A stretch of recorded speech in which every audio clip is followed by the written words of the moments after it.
Okay, so you should have this paper in front of you, and we are going to go through it together. At some points in the video, we will pause it so that you can try a problem on your own, and then we'll replay it so you can see if you got it right. So me, Miss Leonard, and Miss Munoz, we decided to conduct an experiment, and we did that by playing a game. So go ahead and put our names on your paper because we were the players. And I'm going to explain the game while you are doing that. So the game is called Cup Toss, and the way it would work is we took turns tossing this cup onto the floor when we were standing. And Miss Leonard was the bottom of the cup, so if it landed on the bottom, then she would get a point. I was the top of the cup, so if it landed on the top, I would get a point. And Miss Munoz was the side of the cup, so if it landed on the side, then she would get a point. And then whoever had the most points at the end would win. So I'm going to give you the results from the game, and I want you to write these on your paper. It did not land on the bottom of the cup at all, so Miss Leonard had 0 points. It landed on the top of the cup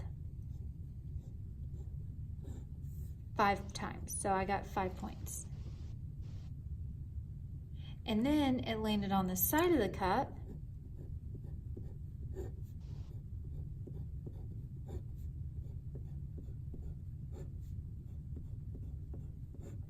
20 times. So we tossed the cup a total of 25 times. So the obvious winner was Miss Munoz.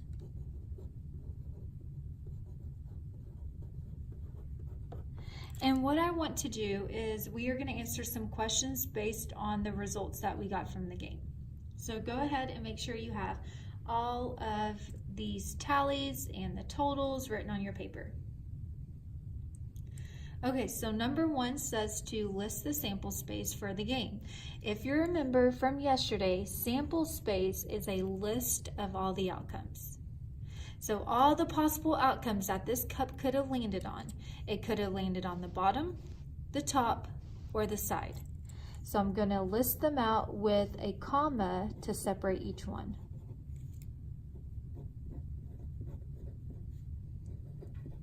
So this was a list of all the possible outcomes. And remember, whenever you are writing sample space, you have to put these fancy parentheses around it to show it sample space. Okay, so I'm going to do the first one with you. So this says, what is the probability that it landed on the bottom? So if I go back up to the top, we played a total 25 times. It landed on the bottom 0 times. And remember, when you write probability, you have to write your answer as a fraction, a decimal, and a percent. So it landed on the bottom of the cup 0 out of 25 times, which is just 0. The decimal form is also 0, and the percent is also 0%. So we are going to pause the video, and you're going to do the top of the cup and the side of the cup on your own. And I'm going to give you about 2.5, 3 minutes, and then we'll play the video to see if you got it right. Okay, so the top of the cup, it landed 5 times. So 5 is my numerator, and we played a total of 25 times. If I add them all up, I get 25. So my fraction has to be simplified.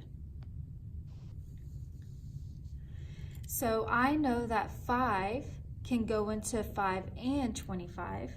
5 divided by 5 is 1. 25 divided by 5 is 5.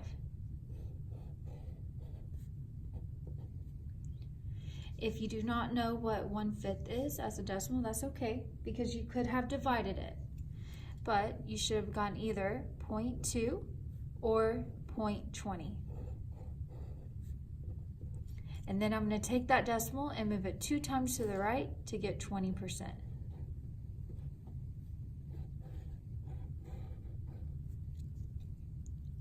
Okay, so now we're going to look at the side of the cup. Going back to the table at the top, it landed on the side of the cup 20 out of 25 times. So I'm going to simplify that again by 5. 20 divided by 5 is 4. 25 divided by 5 is 5. Okay, so 4/5 is not an obvious decimal like 1/5 was.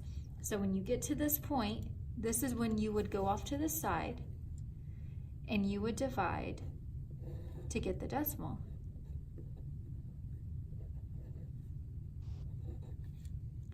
Five goes into 40 8 times exactly. So my decimal is either 0.8 or 0.80, which is 80%. And some of you may have gotten this percentage a different way because you know all three of these have to add up to 100% because they are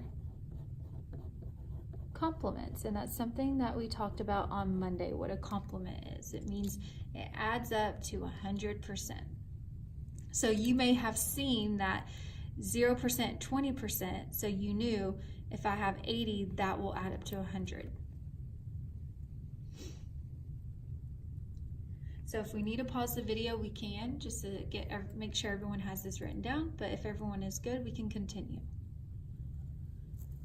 So number 3 says, do your results make sense theoretically? So when we actually conducted the experiment, Ms. Munoz won because it landed on the side of the cup 20 times. But is that realistic? Do you think that makes sense if you think about what may have happened?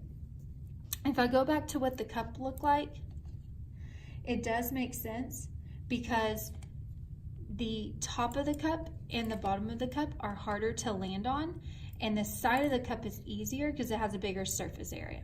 So the results of the game did make sense because the bottom of the cup has a bigger surface area. I mean, the side of the cup has a bigger surface area. So yes, because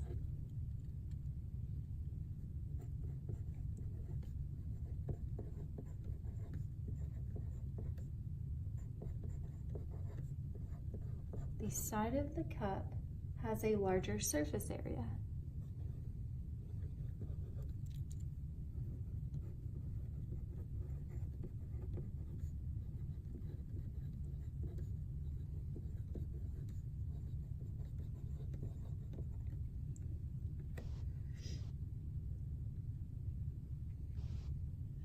So we can pause the video if we need to for a second to make sure everyone has this written down.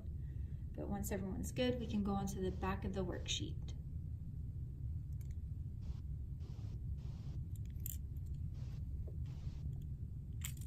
Okay, so I'm going to the back of the worksheet. And these are all just probability word problems. And what we are going to do is I'm going to have the video paused and you will get a chance to try the problem by yourself. And then after you get a chance to try the problem by yourself, we'll play the video and I'm going to go over it just so that you can see if you got it right. So we're going to go ahead and pause the video. Okay, so I'm going to go over this first one. I'm trying to zoom in as much as I can. Okay, it says a drawer contains 4 black socks, 2 brown socks, and 2 blue socks. It says Samuel picks 1 sock from the drawer. Calculate the probability of a blue sock. So anytime you are solving a problem with probability, you always start with a probability statement.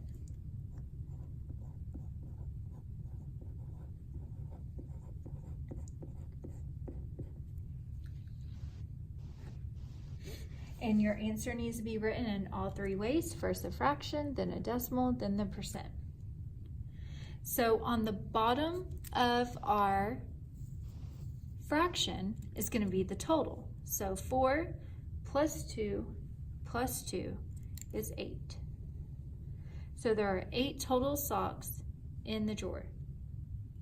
The question says, what's the probability of getting a blue sock? Well, my chances are 2, because there's 2 blue socks. Okay, now I have to simplify. 2 divided by 2 is 1, 8 divided by 2 is 4. So my fraction's 1/4. Then I need to change this to a decimal and then a percent. So remember, if my denominator is ever a 4, I think about quarters because there's 4 quarters in a dollar. 1 quarter is 25 cents.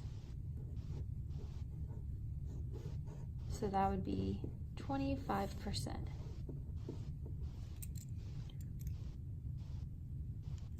Okay, now I am going to go over, I want you to pause the video and then everyone will get a chance to try number 28 and then we'll pause it when everyone's ready.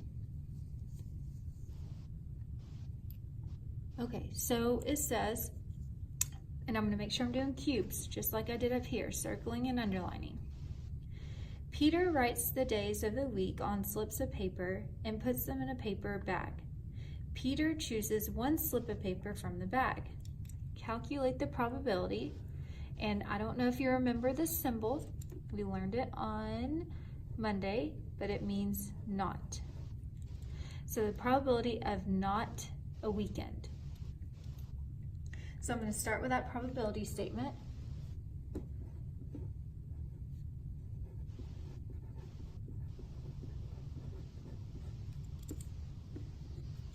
And when I'm starting with my fraction and I need the total, they didn't really give me any numbers. So I'm going to go back and read it. He writes the days of the week on slips of papers. So right here, the days of the week are your options. There are 7 days in a week. And it wants the probability of not a weekend. So weekends are going to be Saturday and Sunday. So not a weekend would be Monday through Friday. So there's 5 days that are not a weekend. So 5/7 is my fraction and I cannot simplify that. Okay, so the next step is to change that to a decimal, and when we do that, we're going to divide because that's not very obvious on what that is. So I'm going to divide off to the side. The numerator always goes inside the house. 7 cannot go into 5. 7 goes into 50 7 times. 7 times 7 is 49. And I want to round it to the hundredths place, which means we are going to go to the thousandths place. 7 goes into 10 1 time with 3 left. I'm just going to go 1 more time and then round it. 7 goes into 30 4 times. I'm going to stop. The 4 does not round the 1 up to a 2, so my decimal is 0.71, which is 71%. So I have 71% chance of not picking a weekend. Okay, we are going to pause the video so that you can do number 29, and then I'll go over it. Okay, so Jeannie spins the spinner 1 time. Calculate the probability of getting a shape with exactly 4 sides. So let's start off by writing that probability statement.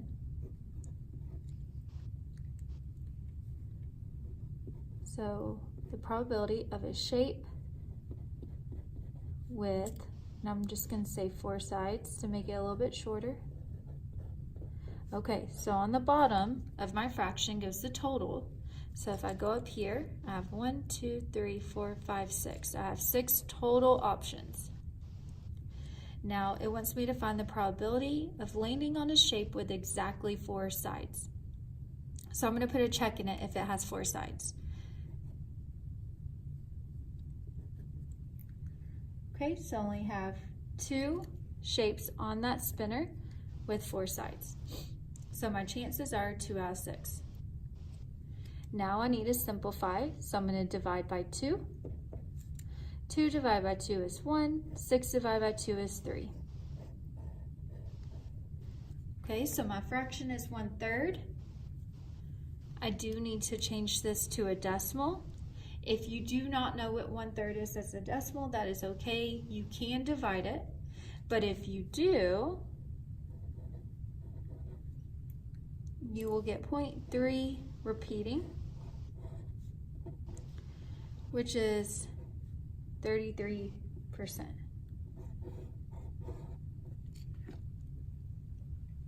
Okay, so we have one more problem. We're going to freeze the video one more time.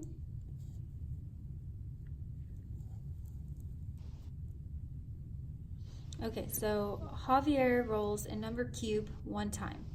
A number cube is just a dice. Dices have 6 sides. It's just a dice have 6 sides. Okay, calculate the probability that it will land on a number greater than 3. Okay, so starting with my probability statement, probability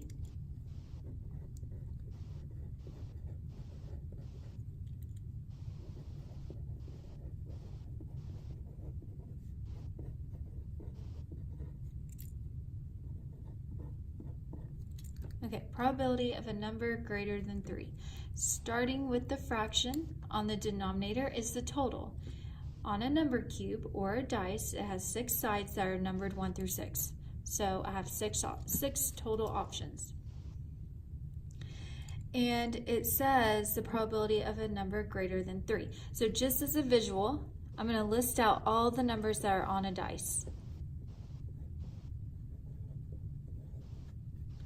Okay, and it wants the probability of a number greater than 3. So greater than 3 would be 4, 5, and 6, because 3 is not greater than 3, so that cannot count. So I have 3 out of 6 chances of getting a number greater than 3. Now I need to simplify, so I'm going to divide by 3. I'm going to get 1/2, and we all know what that is as a decimal and a percent.